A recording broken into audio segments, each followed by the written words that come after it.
नमस्कार दोस्तों, मैं डॉक्टर विजय कुमार आप सभी का स्वागत करता हूं आज के इस लेक्चर में। आज के लेक्चर का टॉपिक है कोरिलेशन कोफिशिएंट। दोस्तों, मेरे लेक्चर हिंदी और इंग्लिश दोनों लैंग्वेज वर्जन में अवेलेबल है। मैंने इस कोरिलेशन सीरीज़ में पहले के लेक्चर में इंट्रोडक्शन ऑफ कोरिलेशन और टाइप्स ऑफ कोरिलेशन इन दो कंसेप्ट को डिस्कस किया है। आज के इस लेक्चर में हम कोरिलेशन कोफिशिएंट के ऊपर चर्चा करेंगे। आने वाले लेक्चर में कोरिलेशन को किस तरीके से स्टडी किया जा सकता है, यूजेज ऑफ कोरिलेशन और कुछ न्यूमेरिकल सॉल्व्ड प्रॉब्लम्स, कुछ सॉल्व्ड एग्जांपल्स हम देखेंगे कोरिलेशन टॉपिक के बेसिस पर। तो आज हम देखते हैं कोरिलेशन कोफिशिएंट क्या होता है। कोरिलेशन कोफिशिएंट एक मेजर है कोरिलेशन का, रिलेशनशिप का, जिस फिगर के बेसिस पर, उस वैल्यू के बेसिस पर आप direction of correlation, degree of relationship और स्ट्रेंथ ऑफ रिलेशनशिप, इसके बारे में आपको आइडिया मिलता है।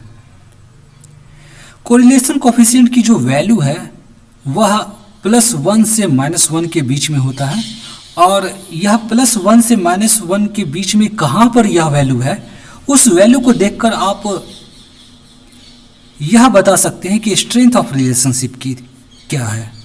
यदि कोरिलेशन की वैल्यू यूनिट के पास है, 1 के आसपास है, वह पॉजिटिव भी हो सकता है, निगेटिव भी हो सकता है। यदि 1 के आसपास है, 1 वैल्यू के आसपास है, तो आप कह सकते हैं कि स्ट्रेंथ काफ़ी स्ट्रांग है। यदि कोरिलेशन की वैल्यू 0 के आसपास है, तो आप कह सकते हैं कि कोरिलेशन वीक है।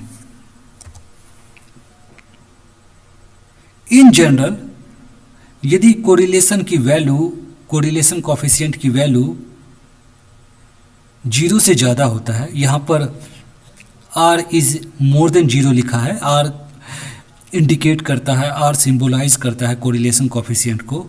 यदि r की वैल्यू 0 से ज़्यादा है तो यह पॉजिटिव कोरिलेशन को दर्शाता है। यदि r की वैल्यू 0 से कम है तो यह निगेटिव रिलेशनशिप को दर्शाता है। यदि r की वैल्यू 0 है तो यह बताता है कि कोरिलेशन किसी भी प्रकार का, दो वेरिएबल में किसी भी प्रकार का रिलेशनशिप नहीं है, दोनों वेरिएबल इंडिपेंडेंट है, एक के चेंज होने पर दूसरे में किसी तरीके का कोई चेंज नहीं आएगा। यदि r की वैल्यू +1 है तो यह परफेक्ट पॉजिटिव कोरिलेशन को दिखाता है। यदि r की वैल्यू -1 है तो यह परफेक्ट निगेटिव कोरिलेशन को दर्शाता है।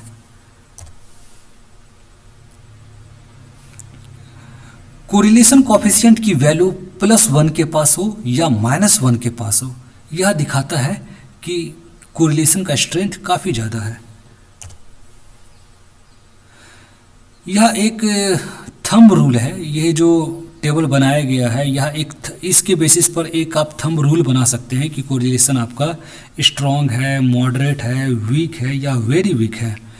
यदि कोरिलेशन की वैल्यू माइनस में या प्लस में 1 और 0.5 के बीच में है, यह -1 से -0.5 या फिर 1 to 0.5 के बीच में हो सकता है, इसके बीच में है, तो यह स्ट्रॉन्ग कोरिलेशन को दिखाता है। यदि यह वैल्यू -0.5 से -0.3 के बीच में है या फिर 0.3 से 0.5 के बीच में है, तो यह मॉडरेट कोरिलेशन दिखाता है। यदि r की वैल्यू -0.3 से -0.1 के बीच में है या 0.1 से 0.3 के बीच में है, तो यह वीक कोरिलेशन को दिखाता है। यदि r की वैल्यू -0.1 से 0.1 के बीच में है तो यह वेरी वीक कोरिलेशन को दर्शाता है। अब हम कुछ प्रॉपर्टीज़ देखेंगे कोरिलेशन कोफिशिएंट का। जो सबसे पहला प्रॉपर्टी है वह यह है कि कोरिलेशन कोफिशिएंट जो है वह प्योर नंबर होता है, इसका कोई यूनिट नहीं होता है और ना ही कोई डायमेंशन होता है।